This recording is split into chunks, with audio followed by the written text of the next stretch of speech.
18 juillet 1981. Dans un tribunal du Connecticut, un jeune homme de 19 ans se tient à la barre des accusés, mais ce jour-là, son avocat prononce une phrase que personne n'avait jamais osé dire « Mon client n'est pas responsable, il était possédé par un démon ». Ce fait réel, il servira d'inspiration au troisième film Conjuring, et à l'occasion justement de la sortie du quatrième volet le 10 septembre 2025, je vous propose un résumé des 9 films. De la nonne à Conjuring 3, en passant par Annabelle et la Dame Blanche. Bienvenue dans le Conjuring Universe.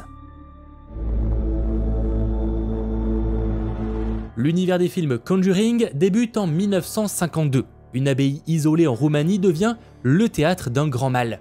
Tout commence quand deux religieuses ouvrent une porte scellée dans les profondeurs du monastère. L'une d'elles est rapidement attaquée par une présence démoniaque et l'autre se pend pour éviter une possession totale. L'église catholique est alarmée et envoie le père Burke, un prêtre habitué aux enquêtes paranormales, accompagné d'une jeune novice, sœur Irène. Dès leur arrivée, l'ambiance est oppressante. L'abbaye semble abandonnée. Pourtant, des voix résonnent la nuit, des silhouettes apparaissent dans les couloirs et des phénomènes étranges se produisent. Le duo rencontre un homme du coin surnommé Frenchy qui a découvert le corps de la religieuse pendue. Ensemble, ils vont explorer les mystères du lieu. Peu à peu, ils comprennent que l'abbaye est construite sur un site ancien, utilisé autrefois pour des rituels occultes. Un portail vers l'enfer y avait été découvert il y a des siècles avant d'être scellé par l'église. Mais durant la Seconde Guerre mondiale, les bombardements ont fragilisé les lieux et réouvert la porte. C'est par cette brèche qu'une entité démoniaque est revenue, Valak, le démon qui prendra la forme plus tard de la célèbre nonne. Pour refermer le portail, ils doivent retrouver une relique sacrée, un flacon contenant le sang du Christ. Pour tuer Valak, sœur Irène lui recrache le sang du Christ au visage, ce qui la brûle et la renvoie dans les profondeurs. Malheureusement pour eux, tout n'est pas terminé. Dans les derniers instants, on découvre que Frenchy, qui s'appelle en réalité Maurice Theriot, est marqué par le démon. Il a été possédé lors de l'affrontement final, sans que les autres ne s'en rendent compte. Nous sommes maintenant en 1956, soit 4 ans après les événements du premier film. Sœur Irène, encore marquée par sa rencontre avec Valak, essaye de reprendre sa vie normale, mais le mal, lui, n'a pas disparu. Le Vatican reprend alors contact avec Sœur Irène, une nouvelle mission les attend. Officiellement, on lui demande d'enquêter sur la mort brutale d'un prêtre à Tarascon. Elle accepte donc à contre-cœur et cette fois, elle est accompagnée par une jeune sœur en formation, Sœur Debra. L'enquête les mène jusqu'à un pensionnat religieux installé dans un ancien monastère, là où justement vit Frenchy, alias Maurice, l'homme possédé à la fin du premier film. Il travaille comme un homme à tout faire au pensionnat et s'est lié d'amitié avec une jeune élève, Sophie. Mais Maurice est tourmenté. Il a des cauchemars, il a des pertes de mémoire, et surtout, il porte toujours la marque du démon sur la nuque. Peu à peu, Valak se manifeste de nouveau. Il prend possession de Maurice de façon, disons, plus violente. Faut dire que le démon cherche quelque chose de précis, un artefact ancien, la relique de Sainte Lucie, censé donner la vision divine à celui qui la détient. Et selon la rumeur, ce pouvoir pourrait permettre à Valak d'exister pleinement dans notre monde. Autant dire que dans le final, tout s'accélère. Le pensionnat devient un véritable champ de bataille spirituel. Mais grâce à la foi et à la force de son lien avec Maurice et à l'activation miraculeuse de la relique, sœur Irène parvient à le repousser. Le démon est une nouvelle fois vaincu, Maurice est sauvé, pour l'instant. Car oui, de nouveau la dernière scène laisse planer un doute puisque le mal a peut-être été contenu, mais pas détruit. Et si vous connaissez la suite, vous savez que ce n'est pas le cas. Nous sommes en 1943 dans une maison isolée en pleine campagne. On découvre là un fabricant de poupées et sa femme Esther. Ils ont perdu tragiquement leur fille unique Annabelle, surnommée Bee, fauchée par une voiture sous leurs yeux. Dévastés, ils font tout pour continuer à vivre jusqu'au jour où ils pensent recevoir un signe de leur fille. Dans leur chagrin, ils commettent l'irréparable. Ils ouvrent la porte à une entité qu'ils croient être l'esprit de leur fille. Mais ce qu'ils ont invité chez eux n'était pas Bee. C'est une force démoniaque, une entité puissante qui prend possession des poupées fabriquées par Samuel. Pour contenir le démon, ils enferment la poupée dans un placard scellé, ils ferment la pièce à clé et vivent reclus pendant des années sans jamais en parler. On passe alors 12 ans plus tard, en 1955, quand la maison accueille un petit groupe d'orphelines. Parmi les jeunes filles, il y a Janice, une orpheline gentille mais affaiblie par la polio, qui va très vite sentir une présence dans la maison. Une force attire son attention vers la chambre condamnée, celle où se trouve la poupée. Elle y rentre et libère l'horreur. Le démon se remet donc à agir. Il tourmente Janice, l'attaque physiquement puis finit carrément par prendre possession de son corps. Mais l'histoire ne s'arrête pas là. Dans les toutes dernières scènes du film, on découvre que Janice a changé de nom, elle s'appelle désormais Annabelle Higgins. et elle a été adoptée par une toute nouvelle famille, et des années plus tard elle rejoindra une secte satanique, celle qu'on verra justement au tout début du film Annabelle, sorti en 2014.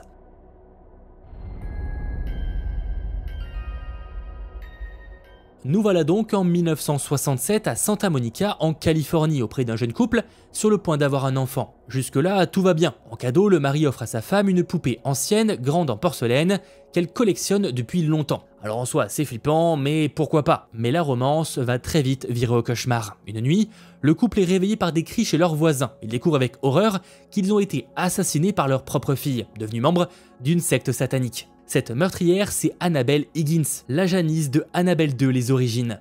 Juste avant de mourir, elle pose son sang sur la poupée. Et je vous laisse deviner qu'après ça, la poupée va à son tour être possédée. Alors après cette nuit traumatisante, le couple va tout de même se débarrasser de la poupée, mais elle réapparaît toujours, et ça mystérieusement dans les cartons, même après un déménagement. La poupée semble comme suivre la famille, les phénomènes étranges s'accumulent, bruit dans la nuit, objets qui bougent tout seuls, portes qui claquent, et très vite la cible devient claire, l'enfant. Le couple découvre ainsi que ce n'est pas l'esprit de Annabelle Higgins qui hante la poupée, mais plutôt un démon qui cherche une âme, l'âme d'un innocent. C'est alors qu'une femme décide de se sacrifier et donne son âme au démon pour sauver la mère et son bébé. Le calme revient ainsi, la poupée disparaît, du moins en apparence. Dans la dernière scène, Annabelle est retrouvée dans un magasin d'antiquités où elle sera bientôt rachetée par une mère comme cadeau pour sa fille infirmière. Et cette fille justement, c'est celle qu'on verra dans The Conjuring. En 1971, une famille emménage dans une vieille ferme isolée de Harrisville, dans le Rhode Island. Une grande maison pas chère, mais surtout parfaite pour une famille nombreuse. Sauf que de nouveau, les choses vont très vite mal tourner. Tout commence par des détails inquiétants. Des portes qui claquent toutes seules, les enfants qui parlent à des amis imaginaires, des odeurs de putréfaction dans certaines pièces, puis les manifestations deviennent de plus en plus violentes. Faute de solution, ils font donc appel à un couple d'enquêteurs spécialisés dans les phénomènes paranormaux, Ed et Lorraine Warren. Alors que Ed est plutôt un démonologue, Lorraine est médium. Ensemble, ils vont tenter de comprendre ce qui hante la maison, et surtout, comment y mettre fin. En enquêtant sur l'histoire du lieu, les Warren découvrent que le lieu est hanté par une sorcière. En fait, il semblerait qu'au 19e siècle, elle ait sacrifié son propre bébé à Satan avant de se pendre dans l'arbre situé justement devant la maison. En mourant, elle a maudit tous ceux qui oseraient vivre sur ces terres. Et depuis, plusieurs drames ont eu lieu dans cette maison. À chaque fois, il y a des femmes devenues soudainement violentes envers leurs enfants.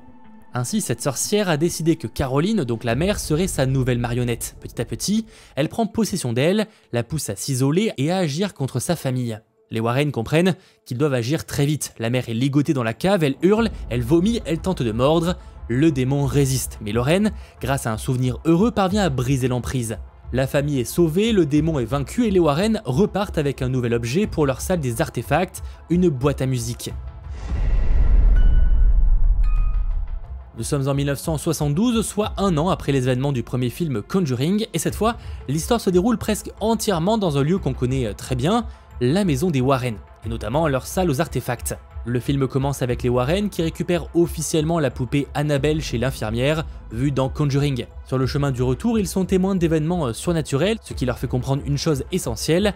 Annabelle ne contient pas juste une entité, elle agit comme un aimant à esprit. Elle attire les autres démons, elle est une sorte de catalyseur du mal. Ainsi, une fois à la maison, ils l'enferment dans une vitrine, bénie et fermée à double tour, et partent pour une toute nouvelle enquête, laissant leur fille Judy aux soins de sa babysitter. Mais comme toujours dans la saga Conjuring, rien ne se passe comme prévu. L'amie de la babysitter débarque à l'improviste et elle est obsédée par les phénomènes paranormaux, surtout depuis la mort récente de son père. En pensant pouvoir communiquer avec lui, elle s'introduit dans la salle des artefacts, elle touche un peu à tout et surtout, elle ouvre la vitrine d'Annabelle.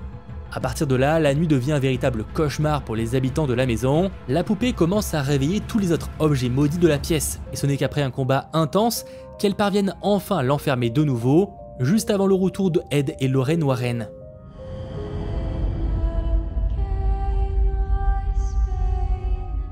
On est maintenant en 1973 à Los Angeles avec une assistante sociale qui enquête sur le cas d'une mère soupçonnée de maltraitance. Faut dire que cette femme cache 2 enfants dans un placard, terrifiée, persuadée qu'une entité tente de les emporter. Au début, et ça me semble assez logique, elle pense avoir affaire à une mère instable. Elle fait donc retirer les enfants et les place temporairement sous la protection des services sociaux, mais dans la nuit, les 2 garçons sont retrouvés noyés. La mère accuse alors l'assistante sociale d'avoir condamné ses fils en les sortant de leur cachette. Et surtout, elle prononce un nom que l'on va entendre tout au long du film, la Llorona. C'est une légende mexicaine, une femme autrefois mariée à un homme riche et puissant, mais lorsqu'il découvre qu'il la trompe, elle se jette dans une crise de folie et noie leurs 2 enfants, avant de mettre fin à ses jours. Depuis, son esprit enterrait les vivants. L'assistante sociale, qui a donc là aussi 2 enfants, ne tarde pas à comprendre que la malédiction est désormais sur elle. Ne trouvant aucune aide dans les voies officielles, elle se tourne donc vers un ancien prêtre devenu chaman, un certain Rafael Overa. Il faut dire que lui connaît cette entité, il sait comment elle agit, comment elle manipule les peurs et comment elle se nourrit de la culpabilité des parents.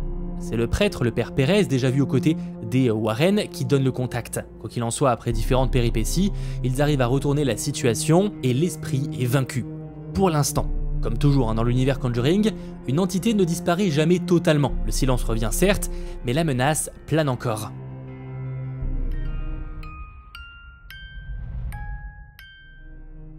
En 1977, de l'autre côté de l'Atlantique, une nouvelle affaire attire l'attention des Warren, cette fois direction l'Angleterre dans le quartier d'Enfield au nord de Londres. Une mère célibataire élève seule ses 4 enfants dans une maison modeste. Mais tout bascule quand sa fille Janet, 11 ans, commence à avoir un étrange comportement. Elle parle avec une voix très grave, elle dort en lévitation, autant dire que c'est un petit peu étonnant, elle affirme aussi qu'un esprit l'oblige à faire des choses. Bref, selon elle, il y aurait un démon dans leur maison. Évidemment, l'affaire devient rapidement médiatique, des journalistes, des chercheurs et même des sceptiques se présentent dans la maison pour tenter de comprendre ce qui se passe. C'est d'ailleurs une affaire réelle qui a été particulièrement beaucoup documentée. Évidemment, c'est au tour également des Warren de venir enquêter. Et dès qu'ils arrivent sur place, Lorraine sent que quelque chose ne tourne pas rond. Elle ne sait pas encore si c'est du mensonge ou s'il y a vraiment une entité, mais il y a un truc d'étrange. Et même si le doute plane un certain temps dans le film, il y a bien une force démoniaque qui rôde dans cette maison. Et cette force, elle est bien plus puissante qu'elle n'y paraît. Au début, tout désigne un esprit nommé Bill Wilkins. C'est un vieil homme qui serait mort dans la maison, assis sur un fauteuil. Janet répète souvent ses paroles comme si elle était habitée par lui. Et peu à peu, les Warren réalisent que ce fantôme n'est qu'un pion, une marionnette. Lui est inoffensif. Derrière tout ça se cache une entité beaucoup plus dangereuse, un démon, celui que Lorraine a déjà entrevu dans une vision, le démon Valak. Et oui, le démon qu'on retrouvait déjà dans les 2 premiers films La Nonne. Au final, en prononçant le véritable nom du démon, elle peut le bannir. Valak tire sa puissance de l'oubli et de la peur, et en le nommant, elle fait disparaître l'entité. Janet reprend alors une vie normale et les Warren repartent, une fois de plus, changés par cette expérience.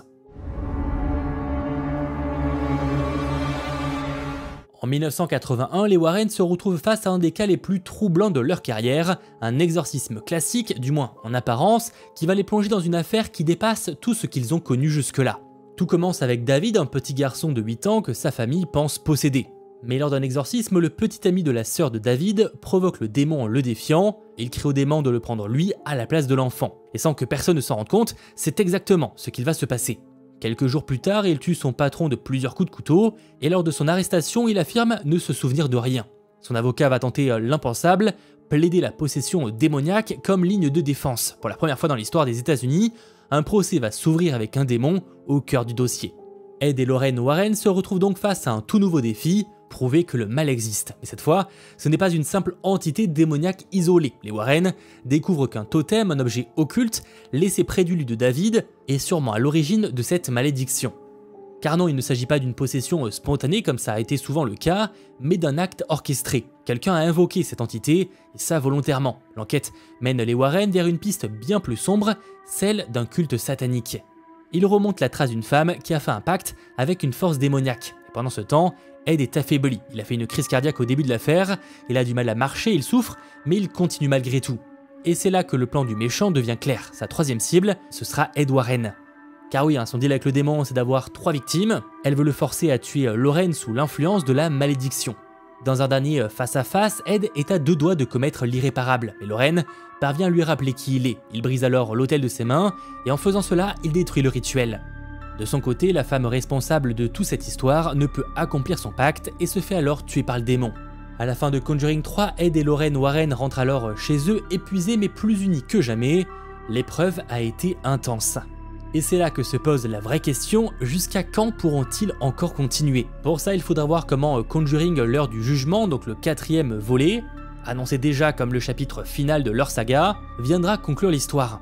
Alors que le 4e volet prendra place en 1986, le mystère sera lié à l'une de leurs premières enquêtes où ils ont échoué, un démon qui reviendra les hanter.